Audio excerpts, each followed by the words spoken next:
का चित्त बिल्कुल निर्मल हो गया जिस विद्या से, तो क्या कोई आदमी अपने अपराधों को याद कर करके रोता है? हमसे देखो ये अपराध हो गया, हमसे क्या अपराध हो गया?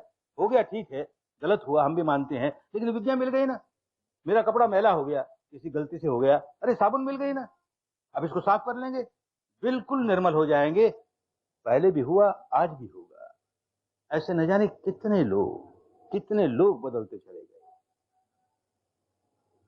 एक बेटी विवाह हुआ और कुछ वर्षों तक संतान नहीं हुई, तो नारी का स्वभाव है, उसको संतान की इच्छा होती है, और संतान में भी पुत्र की ज्यादा इच्छा होती है, तो बहुत व्याकुल कि मुझे पुत्र हो जाए, मुझे पुत्र मिल जाए। ऐसा संयोग हुआ, पुत्र हो गया उसे, बड़ी खुश हुई, उसके मन की मुराद पूरी हुई।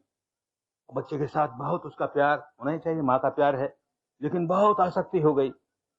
और ऐसा संयोग हुआ कि 2 बरस होते होते उस बच्चे को सांप ने डस लिया और वो मर गया। अरे इतने व्याकुल, इतने व्याकुल, बहुत गहरी आसक्ति थी, बहुत व्याकुल हुई। लोग कहें माँ ये मर गया, इसको हम दफनाने ले जाए, नहीं दफनाने नहीं दूंगी, उसको छाती से चिपकाए हुई उसकी लाश को। मेरे बच्चे को कोई तो जिला देगा, मेरे बच्चे को कोई तो नया जन्म दे देगा। और रोई जाए, लोगों के पास भागती फिरे, मेरे बच्चे को किसी तरह बचा दो, मेरे बच्चे को बचा लो, उसको नया। लोग समझे ये पागल हो गई है, किसी के कहने से समझ में नहीं आएगी बात इसको।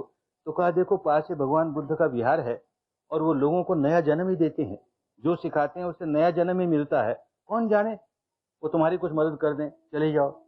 तो गई भगवान के सामने, अपने बच्चे की लाश रख के कहती है, भगवान लोग कहते हैं मर गया, मैं तो कहती हूँ कि मरा नहीं है, बेहोश हो गया, आप इसको किस तरह जिला दीजिए। करुणा जागती है भगवान के मन में, क्या कहते हैं, अच्छा बेटी जा, तो नगर में जाकर के किसी घर से एक चुंटी सरसों के दाने मांग के लिया। अरे बड़ी आसान बात है, भगवान न जाने क्या करेंगे इससे, सरसों से, अभी जाती हूँ। तो रोका, देख पूरी बात समझ के जा, उसी घर से लाना जिस घर में कोई न मरा हो। हाँ महाराज, उसी घर से लाऊंगी जिसमें कोई न मरा हो। जाए घर घर, मेरा बालक मर गया, भगवान बुद्ध कहते हैं एक चुंटी सरसों के दाना ले आ, वो जिला देंगे, मुझे दीजिए। अरे एक चुंटी क्या, तो उसको पूरा बस्ता दे दें, तेरा बेटा जिए किसी तरह से। तो तुम्हारे घर में कोई मरा तो नहीं ना? तो मुंह लटक जाए बेचारे का, मरा कैसे नहीं भाई, कोई माँ मरी कि बाप मरा कि भाई मरा कि बेटा मरा, कोई मरा। जिस घर में जाए कोई मरा, कोई मरा। सारे नगर की प्रदक्षिणा करके शाम को आ गई, एक घर ऐसा नहीं कि जहां कोई न मरा हो। होश आ गया, भगवान के पास पहुंची, होश आ गया, उनको तो होश दिलाना था ना, होश आ गया। अरे जो जन्मता है देर सबेर मरता ही है, उसके लिए व्याकुल होने की जरूरत नहीं है। तेरी व्याकुलता निकालने का मैं रास्ता बताता हूँ, ये कर, सारी व्याकुलता दूर हो जाएगी। और यही किया, और करते करते करते संत हो गई, अरहंत हो गई। इतनी मैत्री, इतनी करुणा, मेरी जैसे न जाने कितनी महिलाएं व्याकुल हैं। अरे इनकी ये व्याकुलता कैसे दूर हो, सारे जीवन लोगों की सेवा, लोगों की सेवा इसी में लग गई। ये विद्या कैसे बांटूं, ये विद्या लोगों को कैसे मिले, लोगों के दुख कैसे दूर हो, कितनी बदल गई। ये किस्सा गौतमी, ऐसे ही एक और महिला, ऐसी घटना हुई कि एक ही दिन में उसका पति भी मर गया, उसके 2 बेटे थे वो भी मर गए, उसकी मां मर गई, उसका भाई मर गया, उसका बाप मर गया, अब कोई नहीं उसका संसार में। बड़ी दुखियारी, दुख के मारे पागल हो गई।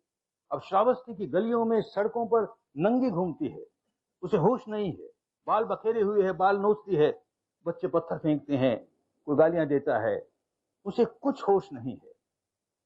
ऐसी बेहोशी की अवस्था में, पागलपन की अवस्था में उसका कोई भाग्य जागा, पुराना पुण्य जागा। भगवान के बिहार के सामने से गुजरी और देखा भगवान कोई धर्म का उपदेश दे रहे हैं और बहुत से लोग बैठे सुन रहे हैं। उसको वाणी बड़ी अच्छी लगी तो वो भी बैठ गई। अब वो सारा धर्म का वातावरण ऐसा था कि उस वातावरण की वजह से उसे होश आ गया।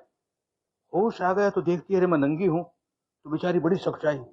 पास कोई आदमी खड़ा था, उसने अपनी चादर उस पर दे दी, वो चादर लपेट ली उसने। तब से उसका नाम पटा चारा चादर वाली बहन हो गया, और पुराना नाम लोग भूल ही गए। भगवान ने देखा बड़ी दुखियारी है, पास बुलाया, आओ बेटी बहुत दुखियारी हो। हाँ महाराज, मेरा कोई नहीं रहा, सारे मर गए और एक ही दिन में मर गए, कुछ आप कीजिए। तो समझाया, देख बेटी तू जो रो रही है ना, इस जन्म में जो लोग मरे हैं उसके लिए रो रही है। तुझे मालूम है तेरे कितने जन्म हुए हैं?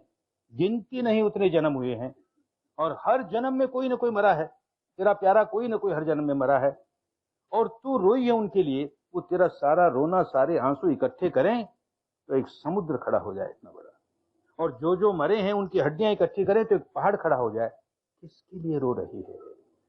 तो अपने भीतर की व्याकुलता दूर कर। ये बार बार का जन्मना मरना, जन्मना मरना, इससे छुटकारा पा। रोने से अपने आप छुटकारा मिल जाएगा। यही विद्या सिखाई, और इस विद्या करते करते करते मुक्त हो गई, संत हो गई, अरहंत हो गई, सारे जीवन लोगों की सेवा करती रही। ये विद्या सीख करके सन्यासी हो जाए, बड़ी अच्छी बात, क्योंकि सन्यासी हुए, भिक्षु हुए तो अब और कोई जिम्मेदारी नहीं, यही काम करना है। पर जरूरी नहीं। कितनी बड़ी संख्या में गृहस्थों ने यही विद्या सीखी और अपना कल्याण किया। उन दिनों का श्रावस्ती का एक बहुत